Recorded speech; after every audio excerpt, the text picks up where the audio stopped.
Halo semua, perkenalkan nama saya Stefan Septralopong, jurusan Administrasi Bisnis, Prodi D4 Manajemen Perusahaan. Baik, saya akan mempresentasikan tentang manajemen keuangan, suatu kegiatan perencanaan, penganggaran, pengolahan, pengendalian, pemeriksaan, pencairan, dan menyimpan dana yang dimiliki oleh organisasi atau perusahaan.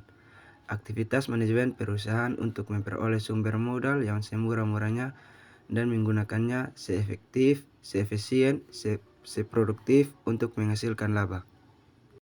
Yang berikut fungsi manajer keuangan. Yang pertama, keputusan pendanaan, pencairan dana, raising of funds dari luar atau dari dalam perusahaan. Yang kedua, keputusan investasi, keputusan untuk mengelola dana yang dimiliki oleh perusahaan.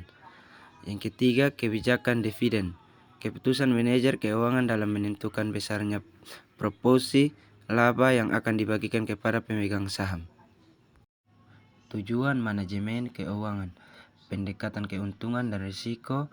Manajer keuangan harus menciptakan keuntungan atau laba yang maksimal dengan tingkat risiko yang minimal, menciptakan laba yang bertujuan maksimalisasi nilai perusahaan dan dapat memakmurkan pegangan saham, risiko yang minimal agar biaya operasional perusahaan efisien.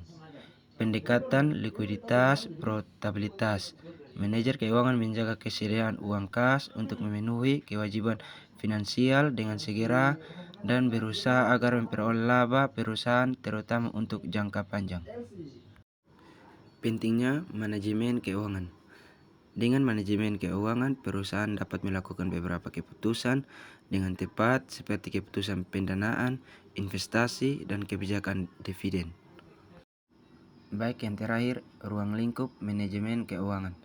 Manajemen keuangan menyangkut kegiatan-kegiatan perencanaan, analisis, dan pengendalian kegiatan keuangan. Terkait dengan bidang-bidang yang menjadi tanggung jawab manajer keuangan, maka ruang lingkup manajemen keuangan secara skematis dapat digambarkan sebagai berikut. Aktiva perusahaan, manajer keuangan, pasar uang atau pasar modal, keterangan, aliran kas dari investor, saham dan obligasi. Yang kedua, alokasi dana untuk operasional perusahaan. Yang ketiga, aliran kas hasil operasi perusahaan. Yang keempat, pembayaran dividen atau bunga. Yang kelima, laba ditahan.